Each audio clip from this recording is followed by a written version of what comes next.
আগে ভিডিওটা দেখেন, পরে বলছি। সভাপতি সাহেব, আপনি দান বাক্সে তালা লাগাতে দেন না কেন? মসজিদের দান বাক্সে তালা মারতে হবে কেন? যদি কোনোদিন সব টাকা পয়সা চুরি হয়ে যায় তখন? যার টাকা পয়সাগুলো খুব দরকার সেই না হয় নিল, তাই বলে সে কিন্তু পাপী না। আল্লাহর ঘরের টাকায় যদি কোনো বান্দার উপকারে আসে, তাহলে আল্লাহই তো সব থেকে বেশি খুশি হবে, তাই না? কি হয়েছে, দান বাক্সের কাছে দাঁড়িয়ে আছে কেন? সভাপতি সাহেব, দান বাক্সের সব টাকা তো চুরি হয়ে গিয়েছে। আমি আপনার কত করে বলি দান বাক্সে তালা লাগাই রাখতে। যার টাকার অনেক দরকার ছিল সে নিয়ে গেছে, এত টেনশন করার কি আছে? শান্ত হও। এত বড় তারপরেও কিভাবে শান্ত থাকতে বলে? এই কাজটা ঠিকঠাক করে করো। আসসালামু আলাইকুম। ওয়ালাইকুম আসসালাম। মসজিদে টাইলসের কাজ চলছে না? হ্যাঁ, গতকাল থেকে শুরু করেছি। সভাপতি সাহেব, আমরা মসজিদের জন্য কিছু টাকা দান করতে চাই, আপনি যদি কিছু মনে না করেন। হ্যাঁ, অবশ্যই দান করতে পারো। আল্লাহর ঘরের জন্য দান করবে, আমি কিছু মনে করার কি?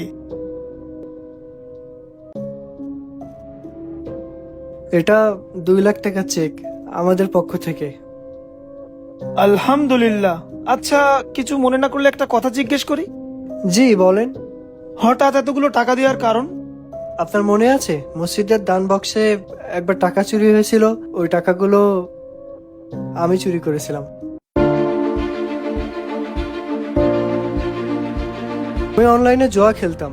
অনলাইনে বেটিং করতে করতে আমি অনেক দেনা হয়ে যাই। পাওনাদাররা আমার পিছুই ছাড়ছিল না। আমি বুঝতে পারছিলাম না আমি কি করব।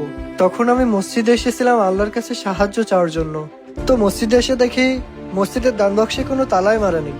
তারপর টাকাগুলো আমিই চুরি করেছিলাম। তারপর আমি প্রতিজ্ঞা করি আমি আর কখনো জুয়ায় খেলবো না। আর ওই টাকা দিয়ে আমি আর আমার ওয়াইফ একটা ব্যবসা শুরু করি। আল্লাহর রহমতে সেই ব্যবসাটা ভালোই চলতে থাকে, আলহামদুলিল্লাহ।